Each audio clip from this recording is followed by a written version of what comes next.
This video is going to show you how to install my brass trigger on a 2260 or a 362. This is just a project 362 that I'm building. There's no breacher barrel on it, but the important parts for the install are shown.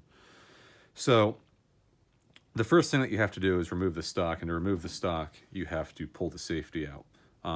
If you loosen the stock now, it's going to slide down and hit the safety. It's pretty easy to remove the safety, although it's not exactly intuitive, but there's a little gap between the trigger cover and the trigger body that will allow you to get something small like this Allen key in. And you tuck it in,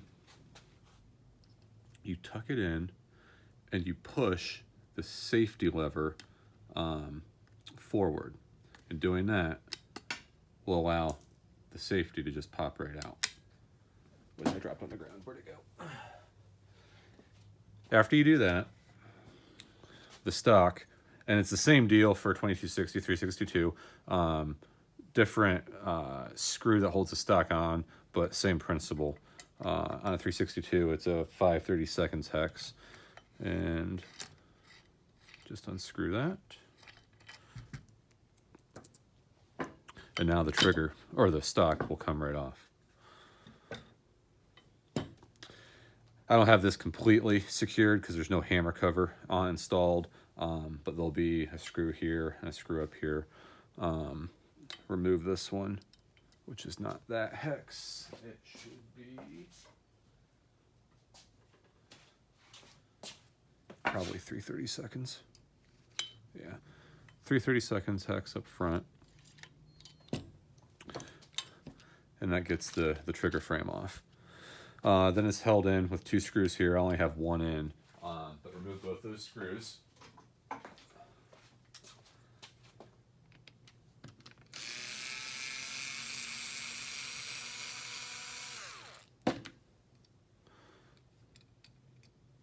And there's your trigger internals. Dump all this off, because it's all got to come off. It doesn't really all have to, but most of the time things will fly off into a million directions. That's really all you need to do right there. If you're on a 362 that hasn't had the trigger frame modified by me, you're not going to have the adjustment holes here and here. The 2260 plastic body has these holes. The 362 from the factory doesn't. I sell this metal frame with these holes drilled and tapped for the adjustment screws. So whether you have them or not, use the adjustment screws if you can, and skip it if you don't. No big deal. But providing you do, just thread these in just a little bit, and we'll adjust after everything's assembled.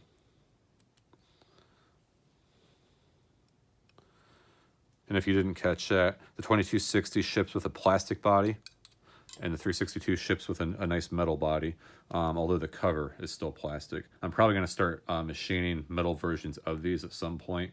I just haven't gotten around to making the CAD file yet. Find the spring that it comes with. I include a little bit lighter spring. Put the trigger on. And sometimes you have to work that a little bit to make sure it seats.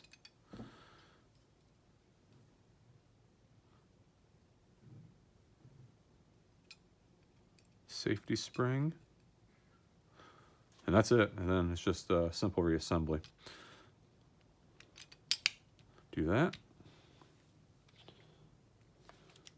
There'll be two of these screws on yours. Again, this is just a project done.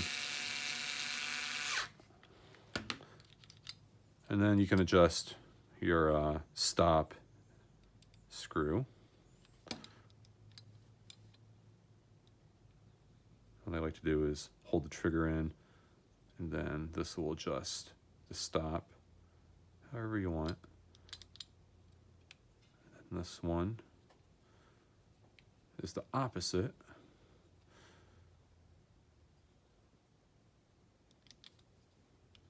That's probably about good for now. and then just put it back on the tube. This guy, and not that guy, this guy.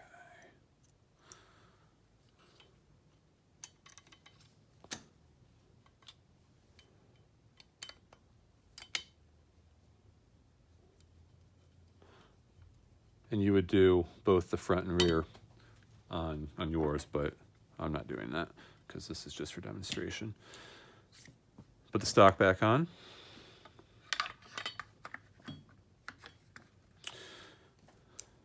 Find this guy.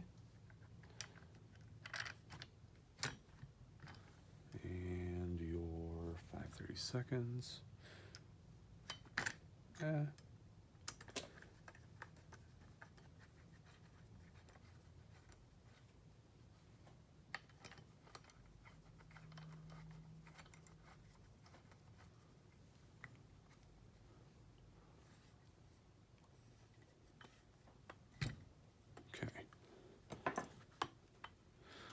You would also do the rear, obviously, but again, for demonstration, I'm not doing that. And where did the safety go? Right there. Now, if you can see, the safety spring is back right here. It is right there, and you have to push it forward, all the way forward, to insert the safety. And the way I like to do that is with a pick of some sort. Tuck it in there. Okay, so now the pick is behind the spring. Push it forward. You can see it, if you can see that on the camera, it's exposed now. I like to take my fingernail or my thumbnail. So now my thumbnail's holding it. And then, if you can see that, shove the safety up from behind. And then that's it.